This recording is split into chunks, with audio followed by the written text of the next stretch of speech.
Welcome and good afternoon. This is Commish Orr. Today, we're going to talk about how to play Strat-O-Matic, the basic game.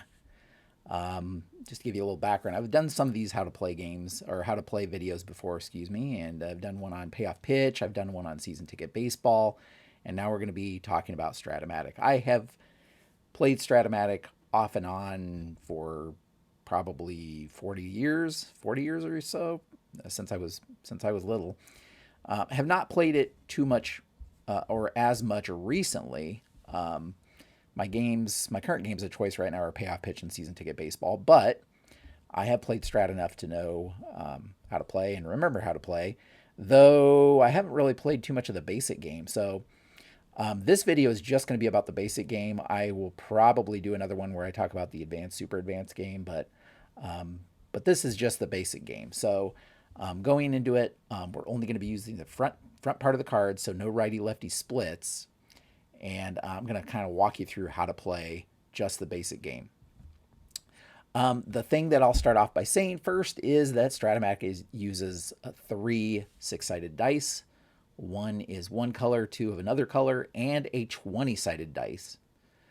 So those are the dice you will need and come with the game if you bought the game and all the accessories for it.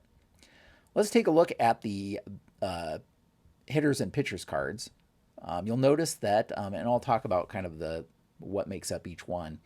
And I apologize, the hitters card is a little dark in this picture, but hopefully you can still see it here. We have Reggie Jackson and Nolan Ryan, both from 1973, that we're going to be looking at. This is Nolan Ryan's all-century team card, by the way. And this is Reggie's just normal 1973 card. So that's what we're going to be looking at for our examples. And so the first thing you'll notice on the cards is, of course, you get the player's name. You get what team they played for most of the time. Obviously, in Nolan Ryan's case, it's an all-century team card, so they don't have the team listed. Then you get any positions that player's rated for and a rating of 1 to 5. You get their stealing rating, which goes anywhere from AAA to F, or excuse me, to E. And then you get a running rating, 1 to whatever. That's what you usually see on a batter's card. And then, of course, at the very bottom of the card, you'll see their basic stats from that season. On the pitcher's card, you'll see the same thing. You'll see a pitcher. You'll see their fielding rating as a pitcher. You'll get what batting card to use for them, because Strat comes with pitchers' batting cards, and they're numbered 1 through, I can't remember what number, but it'll list the number to use on the card. And then you get their usage. So in Nolan Ryan's case, it says starter or relief. Starter's underlined because he's primarily a starter. And so that's what you'll see on the top. And of course, at the bottom, you'll get their basic pitching stats. So that's kind of what the cards look like. Very simple. On batter's cards, you'll get 3 columns labeled 1, 2, and 3. On the pitcher's card, you'll get 3 columns labeled 4, 5, and 6. And the basic way to read the dice roll, I'm going to do a roll here. By the way, I'm using an online Strat-O-Matic online dice roll. Baseball dice roller.com, is it? Baseball dice roller.com. So that's what we're going to be using for our samples here. So if you roll the one die of one color is going to tell you either 1 through 6, obviously. And if it's a 1, 2, or 3, you're going to look at the results on the batter's card. If it's a 4, 5, or 6, you will look at the results on the pitcher's card. So generally speaking, if you roll a 4, 5, or 6, you're looking at the pitcher has control of the plate appearance. And if you roll a 1, 2, or 3, the batter has control of the plate appearance. That's kind of how I think of things. And if you're playing with another person, it's kind of up to you to decide whether the pitcher is rolling or the hitter is rolling the dice. I usually have the pitcher roll the dice because it makes more sense because they're throwing the ball, but that's up to you and the way you want to roll it. So taking a look at this initial roll we did, you will look at column 6, which is on the pitcher's card, and then you'll total the 2 dice down here, and that's a 9, and then you'll just read the result, and the results are pretty straightforward. So in this case, the 6-9 is a strikeout, so Reggie Jackson would have struck out in that at bat. Let's take another roll and just see what we get. 3, which means it's going to be on the batter's card because that's where the 1, 2s, and 3s are. 3-9, and here we see on Reggie Jackson's card that we have a split result. A split result is when you have 2 possible results on a certain number. So in the case of 3-9, it says triple 1, single 2 to 20, which means we roll the 20-sided die here, and that determines which of those 2 possibilities happen. Had we rolled a 1, it would have been a triple. But 2 to 20, which we did roll, is a single. So that determines what happens. And you'll see splits on the pitcher's card, you'll see splits on the batter's card. And so anytime you land on one of those splits, you roll the 20-sided die, and then that will determine which of the 2 possibilities happens from that number. You'll see groundouts, strikeouts, lineouts. You'll see basically any play that happens in real life, we'll say, is displayed on the cards, except the Strat Basic game does not have hit by pitches. So if you're looking for a hit by pitch anywhere, you're not going to find it. A weird, strange, some might call it an oversight, but you will not find hit by pitches in the basic game, the Strat Basic game. But any other plays, for the most part, are going to be on here. And the good thing is with Strat, you just read it straight off the card, and it tells you exactly what happens. Now, you'll notice there are different types of groundouts and flyouts and that kind of thing. Let's talk about runner advancement. Now, in the basic game, runner advancement is pretty simple. Runners advance 1 base on a single and 2 bases on a double and 3 bases on a triple. That's it. Disregard all of the other symbols that you see on a card. You'll notice on Reggie's card, we see here in his 3 column 3-7, double with 2 asterisks or single with 2 asterisks. In the very basic game, if you're not playing with any other rules, you would disregard those and just read straight off the card, and that tells you how much the runners advance. However, you can choose to play with added realism. And if you're playing with additional realism, then the asterisks tell you how many bases to advance. So if there are 2 asterisks, runners advance 2 bases. If there is 1 asterisk, a runner advances just 1 base. And if there are no asterisks, then a runner has the option of trying to advance more bases than the hit. So, for example, on Reggie Jackson's card, we have all of the different possibilities listed here. So on a 3-7, if it were a double with 2 asterisks means runners only advance 2 bases. They do not have the option of advancing more than that. Or if it were a single on 3-7 with 2 asterisks, all runners advance 2 bases, other than the batter. The batter never advances extra bases. On a 3-10, you'll notice there's a single with 1 asterisk. That means runners only advance 1 base, regardless of anything else. They only advance 1 base. They don't have the option of going an extra base. But a 3-8 is just single, plain single. Likewise, if we roll the 3-6 and then the split result, the D20 die roll was 9 to 20, we'd get a double with no asterisks. In those cases, runners automatically advance the number of bases that match the base hit. 1 on a single, 2 on a double, 3 on a triple, so forth. Well, I guess triple wouldn't really matter. But they have the option of advancing an extra base. They have the option of advancing an extra base. And in order to do that, you look at the running rating of the base runner, and that tells you their chances of advancing safely to the next base. So in Reggie's case, if he were on second base and somebody hit a single with no asterisks, he would automatically advance to third, and he could advance to home, by rolling the 20-sided die, and on a 1 to 16, he would be safe at home. Keep in mind that the batter never advances an extra base. So the batter's only going to advance to first base on a single, to second base on a double, to third base on a triple. They never have the option of advancing an extra base.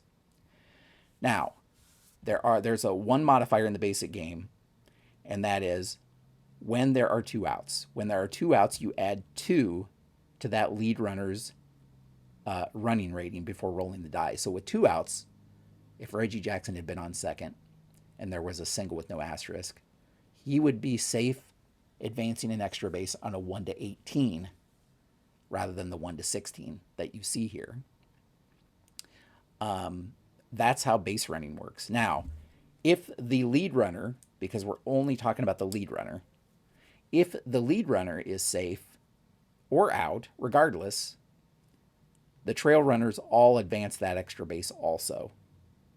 The trail runners all advance the extra base also. So if we had runners on first and second, and we had a single with no asterisks, and Reggie had a 1 to 16 chance of scoring, we roll this, and it's a 6. Not only would Reggie score, but the runner on first would also make it to third on the play. Now, if we had rolled, well, a bunch of low rolls in a row.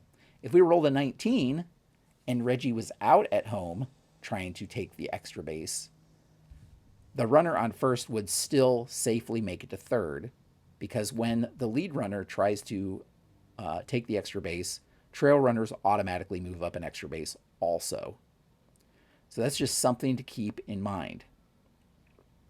Regardless of whether the lead runner is out or safe on the play, the other runners are also going to advance 1 base automatically.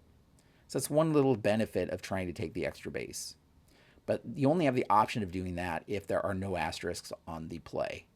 And again, that's only if you're using the additional realism of following the asterisks. If you're just playing the straight up basic game, you would only move the number of bases that match the base hit that was gotten.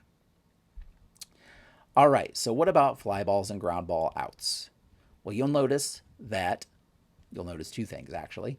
You'll notice that each of the ground balls and fly balls lists a fielder that they're going to.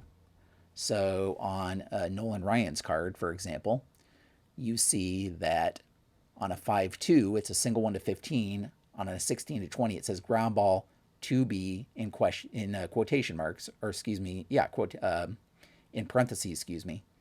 In parentheses, you'll see ground ball to be in parentheses C. That means that ground ball went to the second baseman. And then you'll either see A, B, or C, and that designates what the runners do on the ground out or fly out. So on Reggie's card, a 2-2, you'll see fly ball, right field in parentheses, B. That means that fly ball went to the right fielder, and it's a fly ball B. And in order to determine what happens, you would refer to the chart. And so here's the chart that tells you what happens. By the way, this was a chart that was created. The actual Strat-O-Matic chart is 2 pages, I believe. And this person has taken that chart.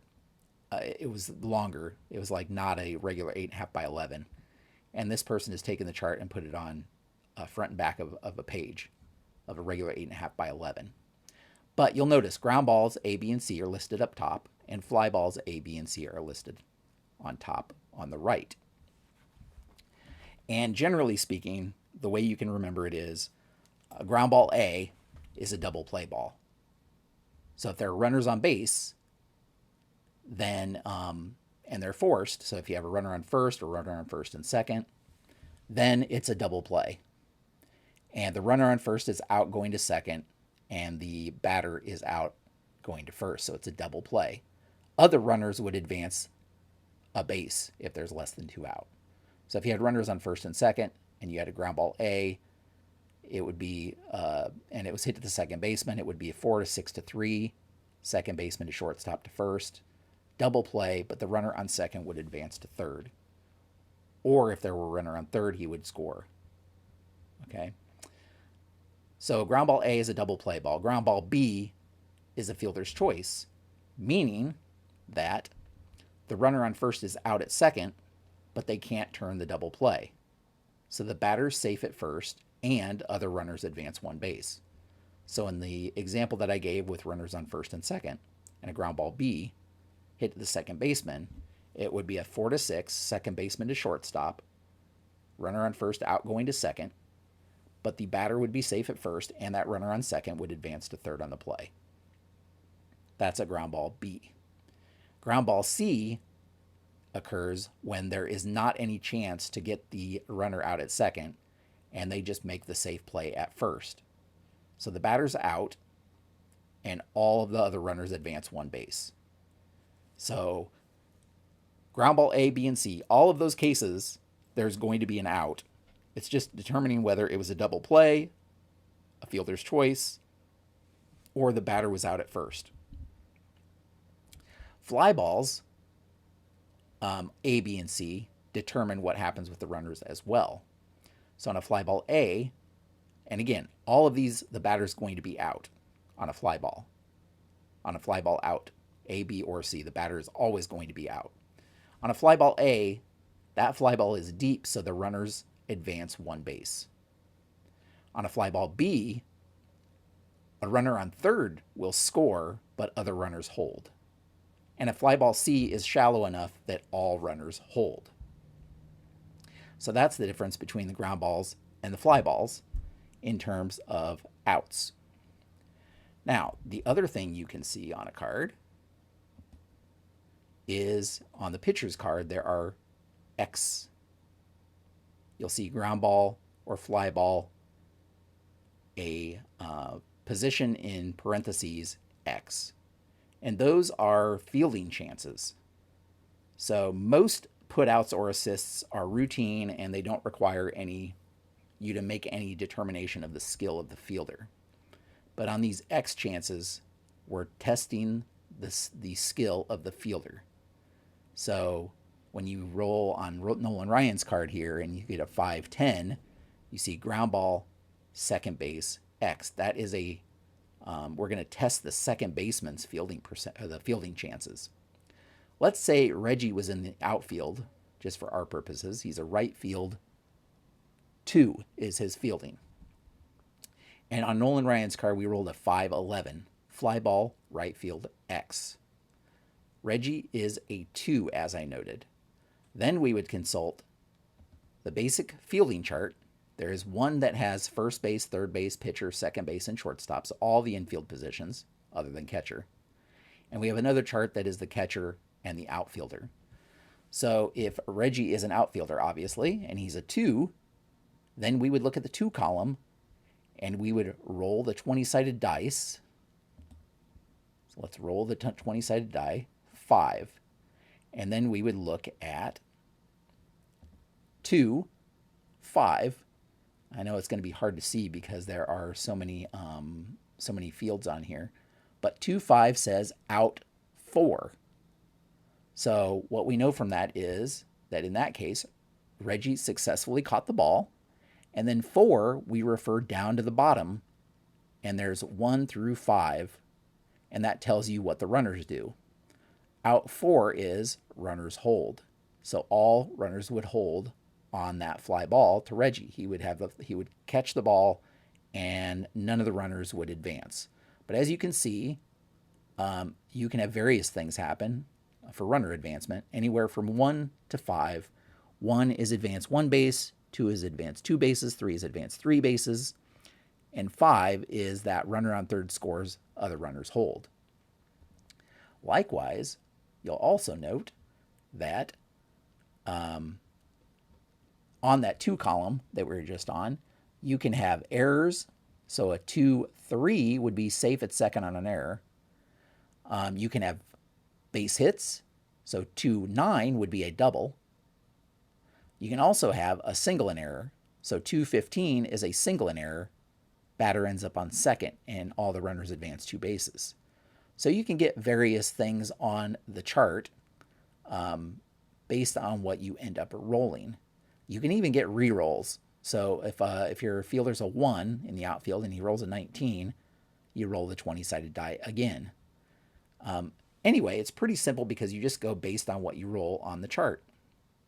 And as I said, there's a chart for outfield positions, and there's a separate chart for first, third, and pitcher, second base, or shortstop.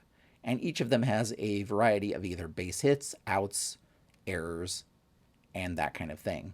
This is also, if you get a catcher's card X, then on the catchers, you'll see that there's a possibility of strikeouts on the catcher's card, out, normal outs, but you also get passed balls. So you can have a pass ball that allows the runners to advance.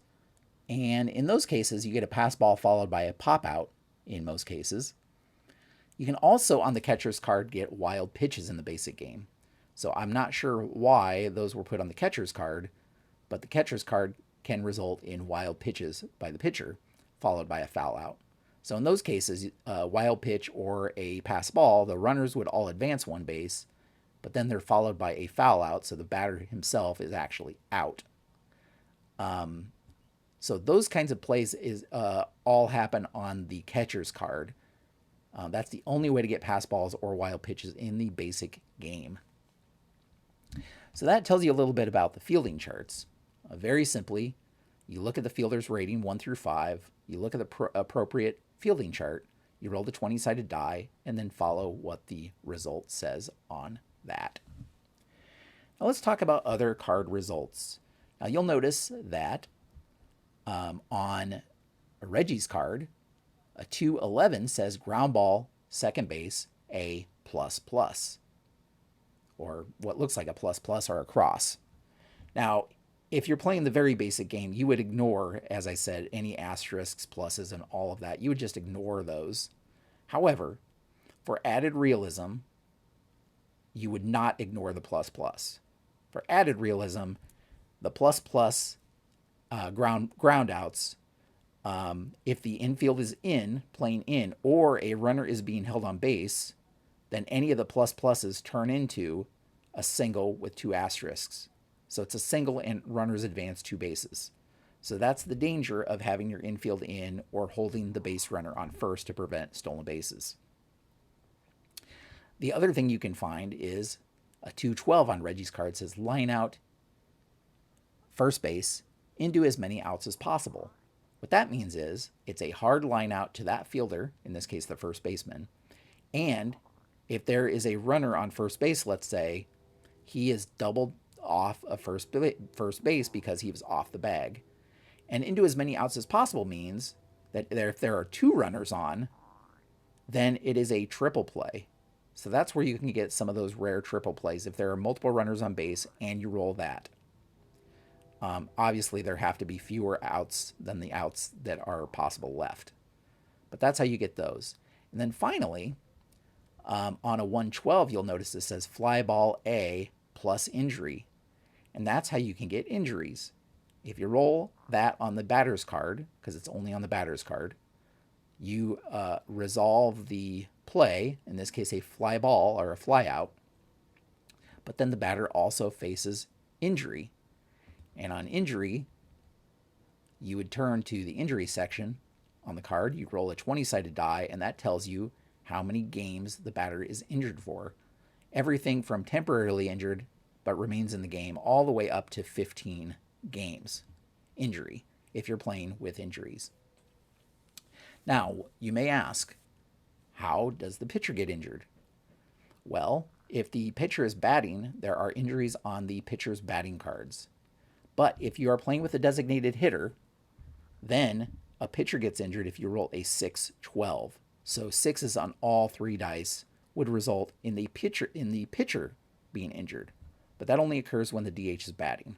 So again, very simplified, because injuries can only occur to the batter or to the pitcher if there's a DH batting. You don't get other injuries on other plays. That's the only way for them to happen. Let's talk about other strategies that you can use, offensive strategies. You can hit and run, you can sacrifice, and you can squeeze play. So speaking first of sacrifice and squeeze, you can only do those bunts when there are not two outs, obviously, and the sacrifice can only be used if cannot be used when there's a runner on third base. If there's a runner on third, you can't just sacrifice. The squeeze play is what you would use if there's a runner on third, and it can only be used when there's a runner at third base. And in these cases, you roll your two six-sided dice, so the two red dice you're going to look at, and then you just simply look at the chart. In that case, that was a 9. So if we were sacrificing, a 9 says batter is safe, leading runners thrown out by the catcher, other runners advance one base. And it just tells you specifically what happens to the batter and all of the runners. Same with the squeeze play. We would look up our roll, and that tells you what happens. Hit and run, same thing. If you want to hit and run, you can only be used with a runner on, cannot be used, with a runner on third base. So if there's a runner on third, you cannot hit and run. But if you hit and run and they're run, in other cases, you would roll those two six-sided dice, you'd add them together, and you'd consult this chart. You'll notice that there are base hits, doubles and singles, there's outs, but there's also some results that say batter misses pitch. And in those cases, if the batter misses the pitch, the runner who is running on the hit and run is going to be forced to try to steal a base. He's forced to try to steal a base. And so that's how you would consult those offensive charts. Now let's talk about stealing. Now that we've talked about stealing, let's talk about stealing. You'll notice on Reggie's card it says stealing A. Very simply, if he is on first base and second base is open, he can choose to decide to steal. And when deciding to steal, again, you would consult the chart. And here's the stealing section. And here's the base situation that you're trying to steal second in this case.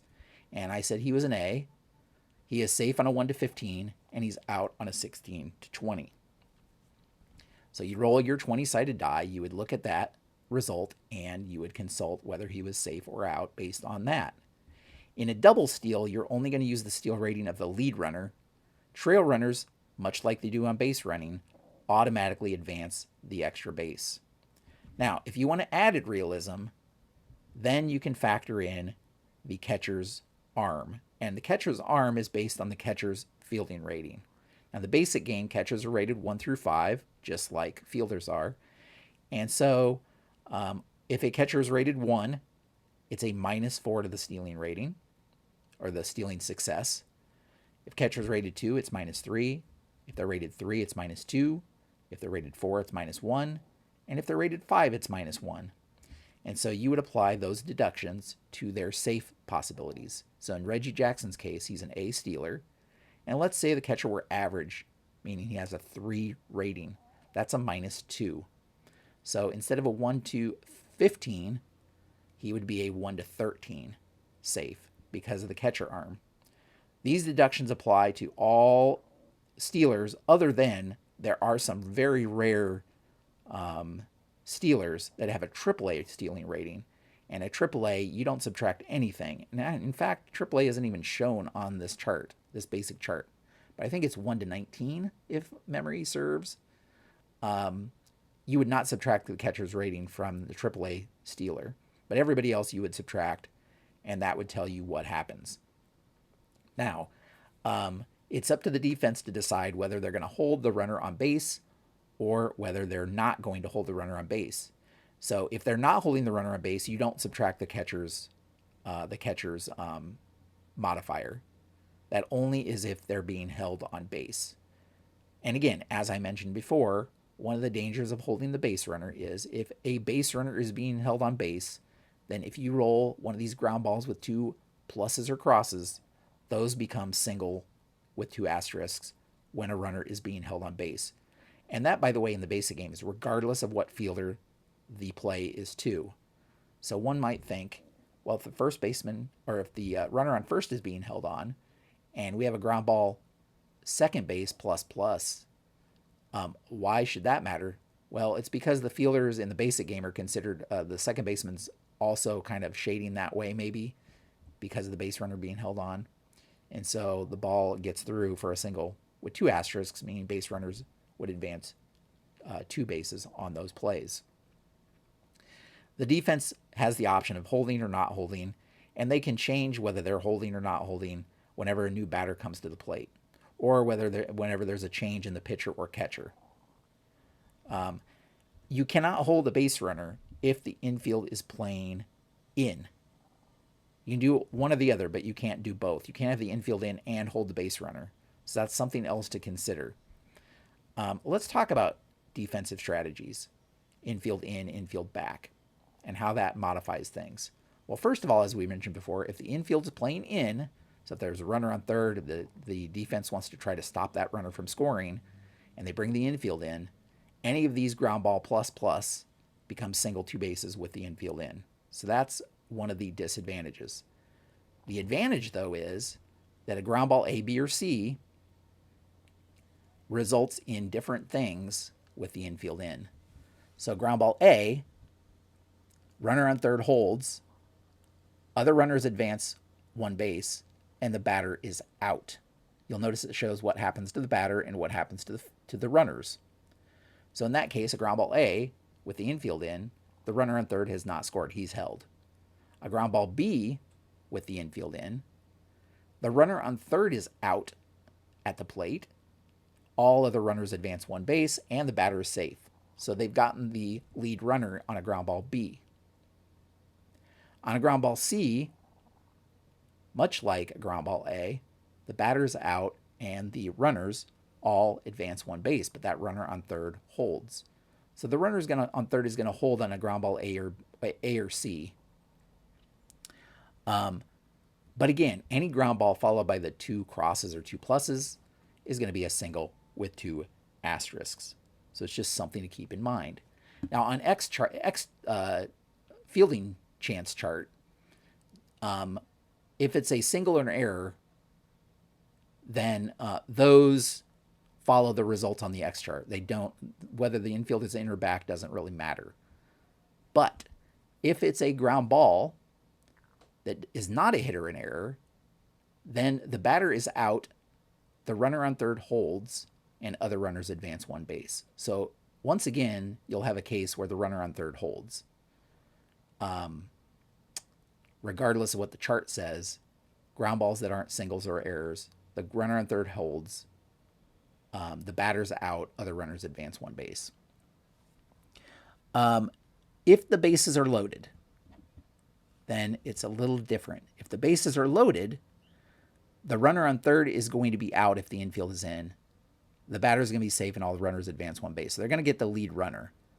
Except, of course, if it's a hit or an error on the X chart, or it's a ground ball followed by the 2 crosses or asterisks. So in those cases, it's going to result in that single with 2 asterisks in those cases.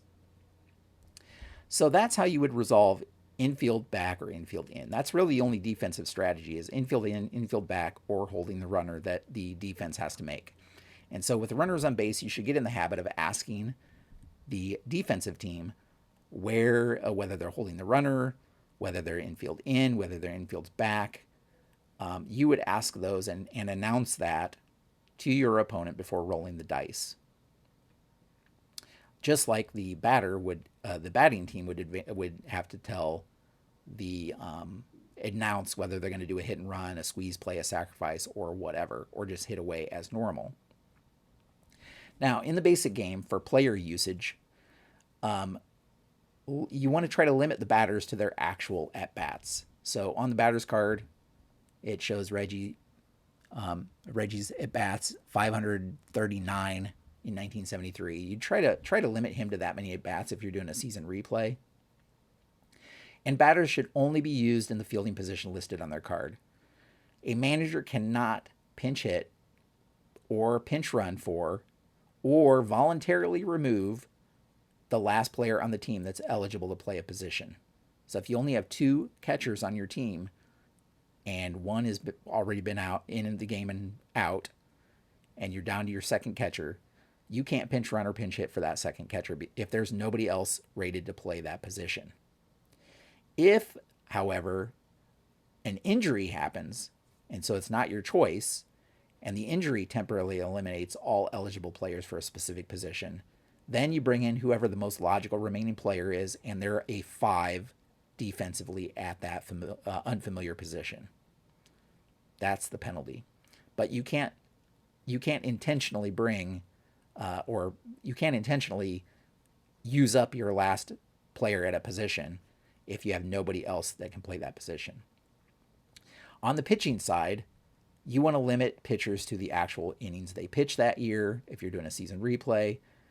Starting pitchers should not be used as relievers, and relief pitchers should not be used as starters unless a pitcher has listings for both on his card. So like Nolan Ryan has both listed, so you could use them in both cases. Strat comes with a roster sheet, and the roster sheet has asterisks next to some pitchers, and that means that they can start with only 3 games rest in between starts. If pitchers don't have that asterisk, then they need 4 games between starts. Any pitcher in the basic game can pitch until the manager chooses to remove him. There's no inning limits. There's no fatigue. There's none of that in the basic game. In the basic game, the manager can choose to have that pitcher pitch as long as he wants. Obviously, you have to keep an eye on innings pitched, and the idea is that you'll use them in a realistic manner as they were used in real life. But in the basic game, there's no mechanism in the game rules to prevent a pitcher from pitching 8 or 9 innings because it has no fatigue system or anything like that. So that's it. That's how you play the basic game. Very basic, but it also plays very fast because there's limited lookups. There's limited chart lookups, and you're not worrying about righty-lefty splits. You're just going by the results. And Strat is a pretty quick game because the result is listed directly on the card. You don't have to look up on charts to see what happens other than the few that I mentioned. It's pretty straightforward. And same with runners advancing. There's not a lot to remember in the basic game. It's pretty straightforward. Now, obviously, the basic game isn't as detailed because it doesn't have hit by pitches. And we know that some fielders are great at getting to the ball, but maybe not as great at catching the ball or not making errors. But in the basic game, there's only one fielding rating, and it's only 1, 2, 3, 4, or 5. So there's not a lot of difference between different fielders necessarily. I mean, there is between a 5 and a 1, but all of the fielders rated 3 are the same in terms of the basic game. So there you have it. As I said, this is just a quick overview of Strat, the Strat-O-Matic Basic Game. I will likely do a video on the Advanced, Super Advanced. That is way more complicated, Super Advanced especially, and a lot more die rolls. And so that video will probably be way longer. But for now, this gives you a good taste. If you're wondering about Strat-O-Matic and how it plays, that gives you a good taste of what you're in for. Hopefully you enjoyed the video. Consider dropping a comment down below. Let me know what you think. If this was helpful to you, consider clicking the like button and consider subscribing because I sometimes do these how to play videos. I do videos of my projects that are going on and all of that as well. But for now, we will leave things there. Thank you so much for watching, and until next time, have a great evening.